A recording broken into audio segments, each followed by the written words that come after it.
Now, on an unhappier note, though, I want to talk, Joe, about this story I have been following myself for the last week. This shooting at the Brown University campus in Providence, Rhode Island.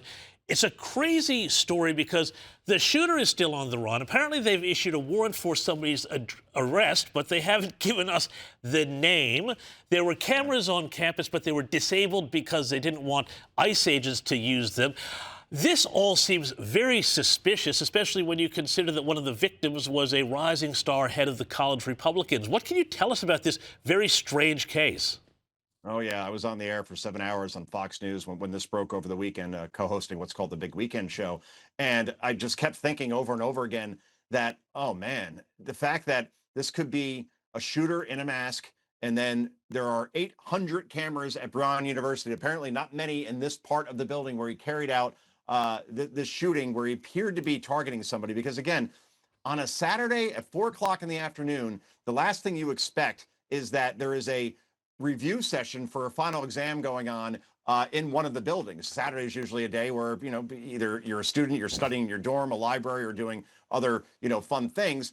So the fact that the shooter knew this, went to that building, somehow got access, because you got to swipe your way in, so may have had some help in some capacity, and then in the cover of night was able to get away. Yeah, they appear to have found somebody now, but again, it's the non-transparency that's really a big issue here. This appears to be so political now at this point in terms of protecting the identity of the shooter and not talking about the fact that a girl who was the head of the Republican club at Brown was gunned down as one of the two victims that died.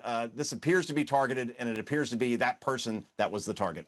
And it's just appalling to me that the authorities have just been, running so much cover on this. It's just bizarre, and I hope that they catch this guy and we find out more about this soon. Hey, now we got to look forward into the new year, 2025. It has been reported, and I don't see any reason not to think so, there's going to be another government shutdown as early as next month due to the ongoing stalemate over, this time, health insurance subsidies. Tell me, are we likely to see another U.S. government shutdown in January? And more to the point, is this part of a calculated strategy by the Democrats to throw as many roadblocks and logs across the tracks and everything else for Trump to make him and the Republicans look bad and chaotic before the midterms? James, I'll answer your second question first.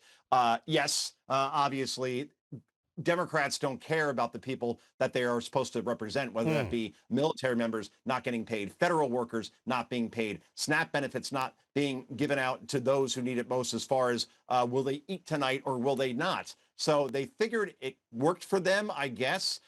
During the last government shutdown, this will be part of the strategy once again. And the irony is that Republicans will vote to reopen the government over and over again. Democrats will reject it. And then the media will say that it's actually Republicans that are at fault. So Democrats know in the United States that the media will work with them hand in glove as far as pushing a narrative that is absolutely false. And it's all in an effort to get back power in November 2026 during those midterms. And if you could try to sideline the Trump economy, and it's going to explode next year with the big, beautiful bill coming into play, Trump tax cuts being permanent, no tax on tips, more drill, baby, drill. The only way they could win is by basically trying to trip up the government and its progress, and to root against Trump and to root against America's success. That's how Democrats get back into power. And that's the party that says they're protecting democracy. No, not based on their actions. That does not appear to be the case, James. Well, it's not democracy, it's our democracy. Remember that, Joe? That's what they always talk about.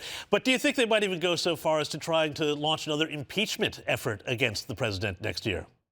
Yes, if they gain back power, and we have House Speaker Hakeem Jeffries, it will be impeachment in perpetuity for Donald Trump during his final 2 years in office. That creates chaos. Chaos is a ladder, and then they hope they could use that ladder to get either Kamala Harris, who's now the poll leader as far as getting the Democratic nomination, getting her into power finally, or Gavin Newsom, or even AOC.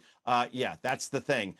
Create chaos and then hope that within that chaos, you could gain back power instead of, again, doing what's right for the country. And that doesn't appear to be the Democrats' playbook right now. Doesn't look to have been that for quite a long time. Joe Concha, thanks so much, as always, for joining me at the U.S. Report, and have a great Christmas and New Year.